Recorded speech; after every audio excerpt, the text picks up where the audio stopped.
how Special Branch spied on the animal rights movement.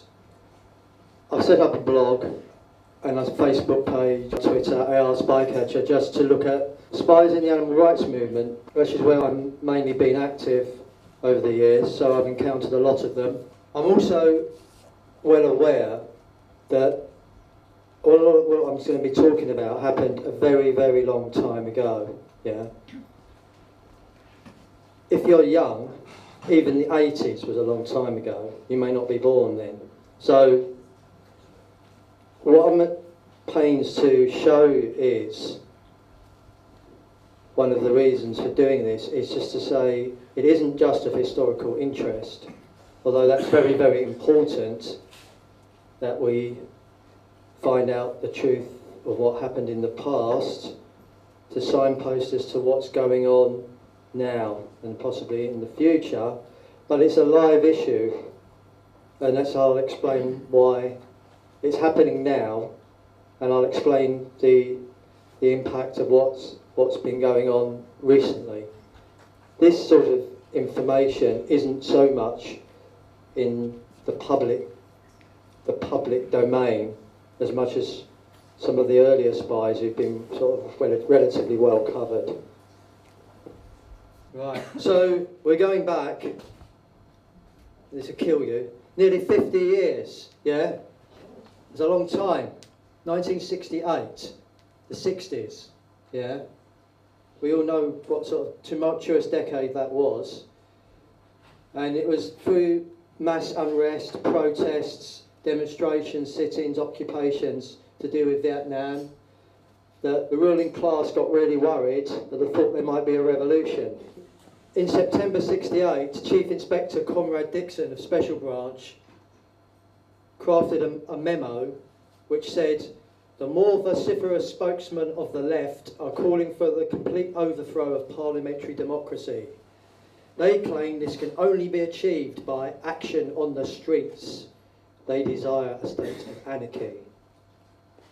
And then he supposedly said, "Give me £1 million and 10 men and I can deal with the problem for you." The then Labour government, under Harold Wilson, was only too happy to oblige. Now you might think a left-wing government might have reservations about setting up a unit to spy on left-wing activists, but no way.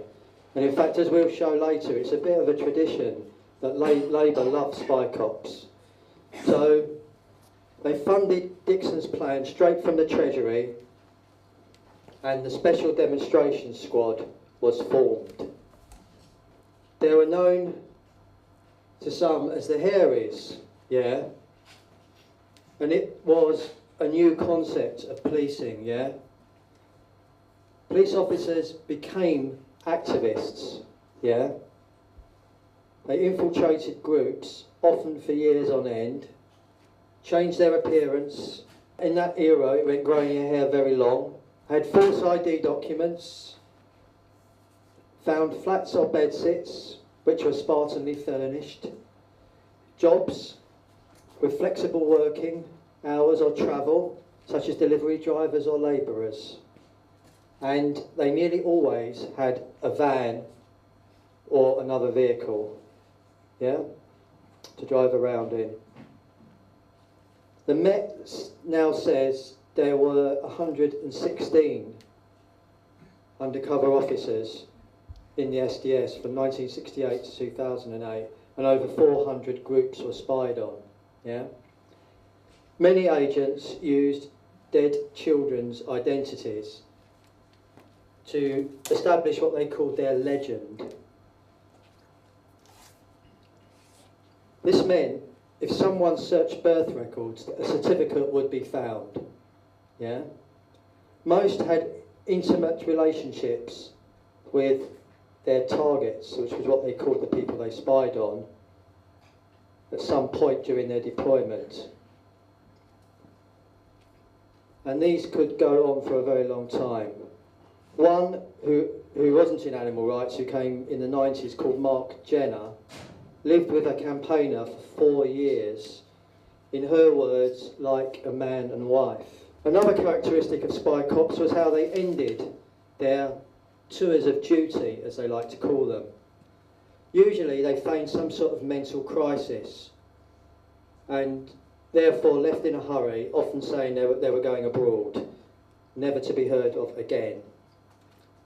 More on this later. Initially, the SDS infiltrated the far left and the anti-apartheid movement, groups like that. But with the rise of animal rights, from the 80s onwards, that became a target. The first known SDS agent was Mike Chitty, who joins South London Animal Movement from 1983, yeah? A group which campaigned, like many did, you know, against vivisection, fur, the meat trade. But Chitty seemed to enjoy the social life of the group more than the campaigning. And although he fed back information, he was in what the SDS called a shallow paddler. Yeah. Didn't get deeply involved, and especially deeply involved in unlawful activities. What's interesting about him, though, is that after his deployment ended in '87, he sporadically returned to socialise with people he'd known. He couldn't seem to get it out of his system. And later on in the 90s, it led to a sort of mental collapse. Yeah. Now, our next person is cut from a very different cloth. Someone you might have heard of, Bob Lambert. Yeah.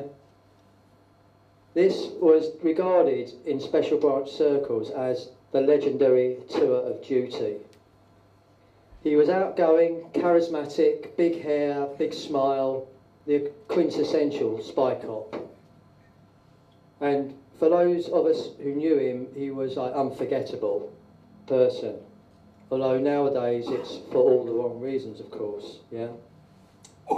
He joined London Greenpeace, a small green anarchist environmental group, in 1984, and quickly became prominent in it.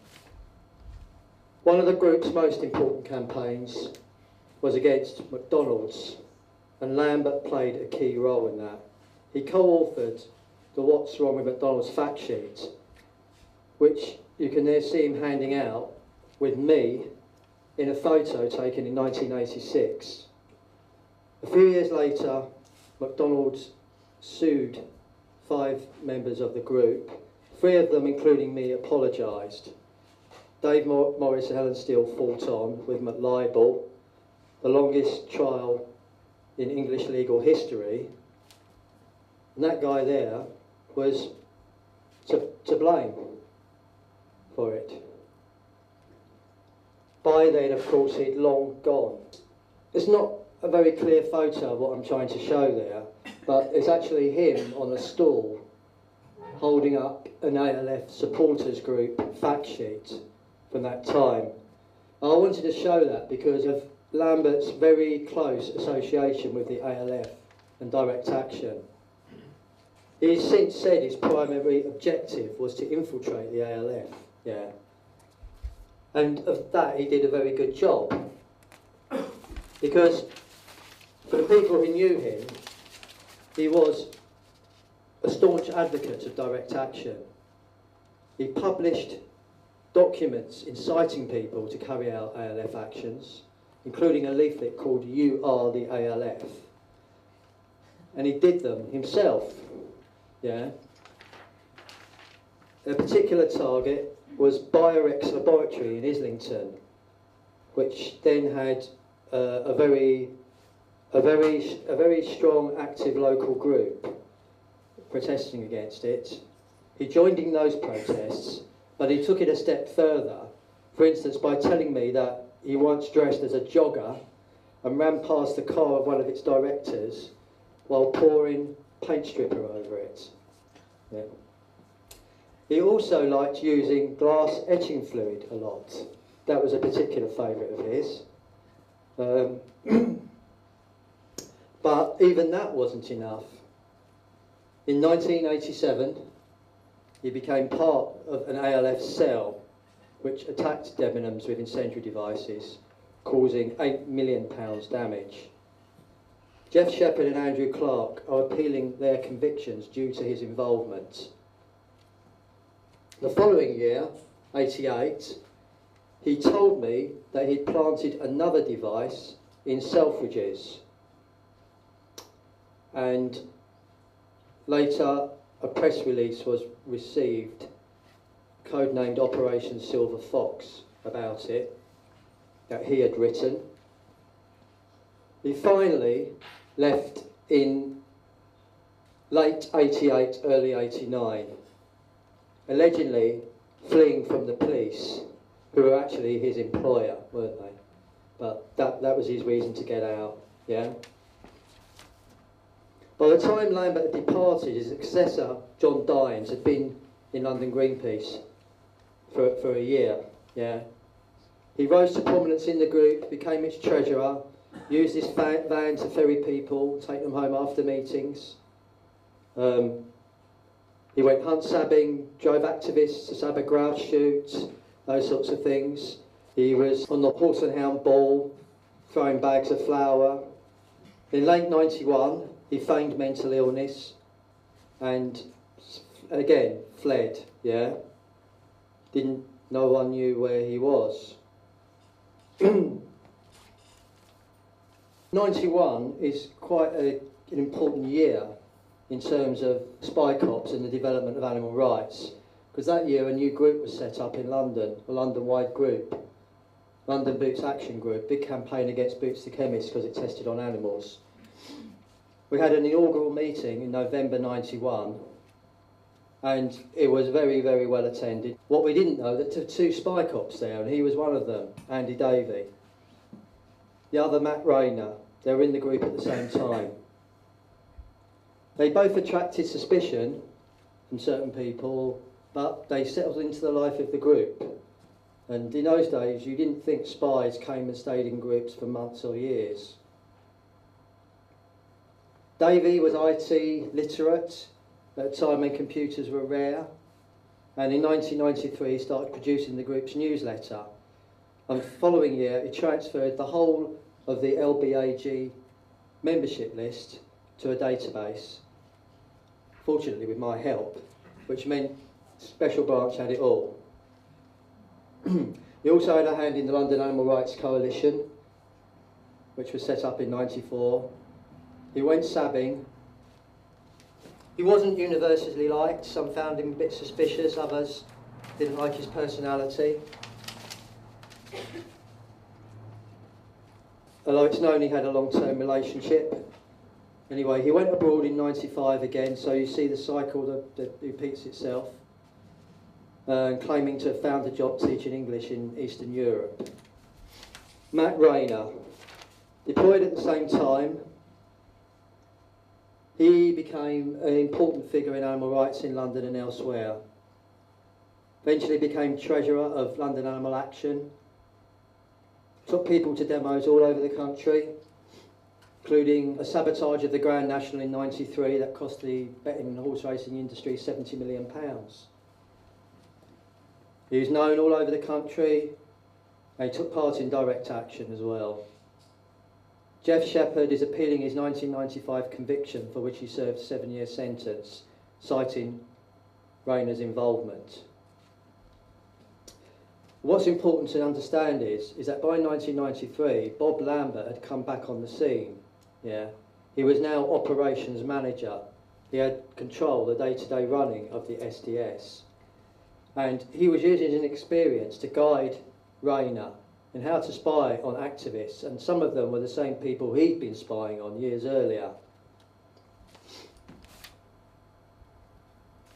Now, a little while ago, I mentioned the exit strategies, and I've talked about a few of them, but I just thought I'd go into a bit more detail about Rayner's, because it was a masterpiece of a strategy, and it's no doubt that Lambert engineered it. You can see there a letter that he wrote from France, the date on the 6th of the 12th, 96, to me.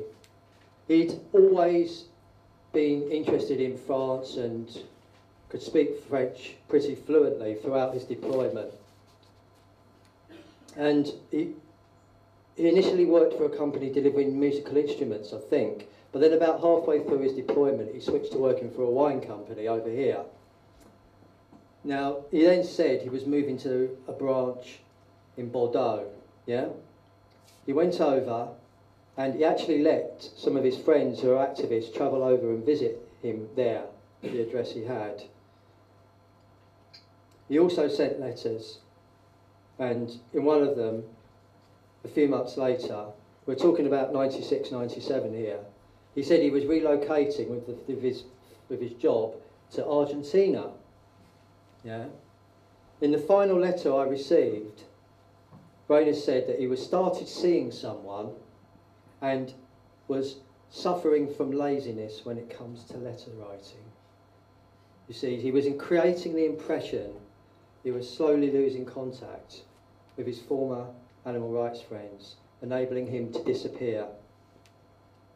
Although he was claimed to be living on the other side of the world, he was probably working a short distance away at Scotland Yard, because that's where they tended to go back to, at least in the short term. So these were the two later spies we had in LAA, those who succeeded Rayner. Christine Green, not a very good photo, we don't have anything better at the moment. Fairly unique as being a female SDS operative.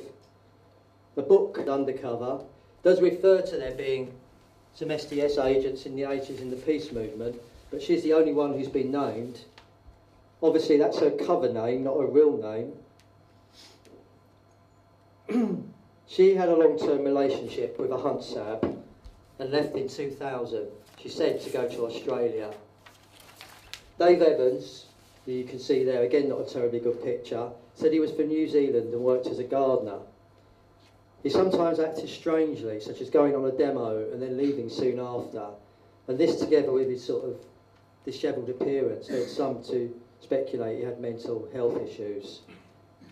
He turned up at a party once with a woman, girlfriend he said, named Wanda. And it's the only time I think they were seen together. There may have been one other occasion, and it's believed that she was also a police officer. Evans shared a flat with another spy cop, Simon Wellings, who infiltrated the anti-capitalist movement. And the two of them drove protesters to the G8 summit in 2005, so they went into Scotland. And that was his last known appearance. In 1997, New Labour won a landslide under Tony Blair. They'd promised to legislate to protect animals, but once in power, they set up the National Public Order Intelligence Unit. With a budget of over 30 million and a staff of 70, it dwarfed the SDS. And its primary objective, at least in its early days, was stopping the animal rights movement, which had been successful in closing down several lab animal breeders. It also targeted grassroots environmental campaigns, such as those against climate change. Here are 4 undercovers from the NPRIU. Rod Richardson was involved in anti-capitalist groups, but also went on animal rights demonstrations, mainly Stop Huntingdon Animal Cruelty, an anti-vivisection group. Adrian Radford infiltrated a shack as Ian Farmer and became a leading figure in the group, leaving in January 2007, 4 months before there were mass arrests of people involved in organising it. Gary Rayner infiltrated the Spied campaign, which was trying to stop a new animal laboratory being built at Oxford University. And Richie Clark was active in local campaigns in the Bedford area and also active in Shack and Speak. Right, we're coming up to about 2010 now, the unravelling. In the space of about a year, the closely guarded secret of spy cops collapsed like a house of cards. Central to this was a spy named Jim Boyling, who spied on hunt sabs and the group Reclaim the Streets in the 1990s and took part in some major anti-globalisation, anti-capitalist protests of that period. His partner, Laura, managed to track him down after he left her. He confessed to her But she decided to forgive him, and they married and had 2 children. But she eventually left him because he was abusive to her. She was a friend of Helen Steele, who'd been trying to locate John Dines, one of the earlier spy cops you may remember, for 18 years. Yeah? They had had a relationship, long-term relationship as well. By this time, Helen knew that he'd used a dead child's identity and had been a police officer. But Laura finally confirmed that Boiling was a spy and told her that Boiling had said to her, "I feel sorry for Helen. She was spied on 3 times by Lambert, Dines and me."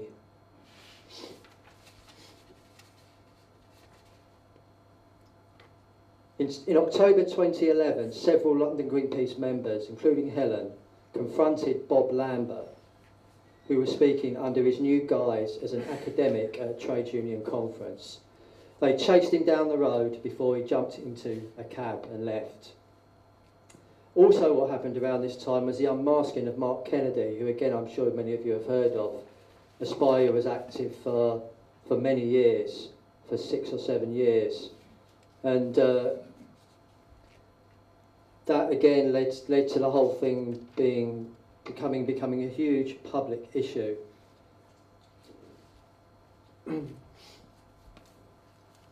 I said I wanted to bring it up to the present, and we're nearly here at the present now, aren't we? The present is undercover cops are still being used. In 2014, The Guardian reported that there were 1,200 undercover police officers operating in 39 units across England and Wales. However, it's not known how many of those are spying on political groups. Debbie Vincent is just coming to the end of a 6-year sentence for her involvement in Shack. I visited her on Sunday and she's doing well and looking to get out. Look forward to her release in a couple of months. In 2010, she had meetings with the pharmaceutical company Novartis. But unbeknownst to her, an undercover officer used the alias James Adams to masquerade as the special contracts manager for the company. He tried to coax information out of her regarding campaigns of direct action and even followed her onto the underground. She was convicted of conspiracy to blackmail and got 6 years.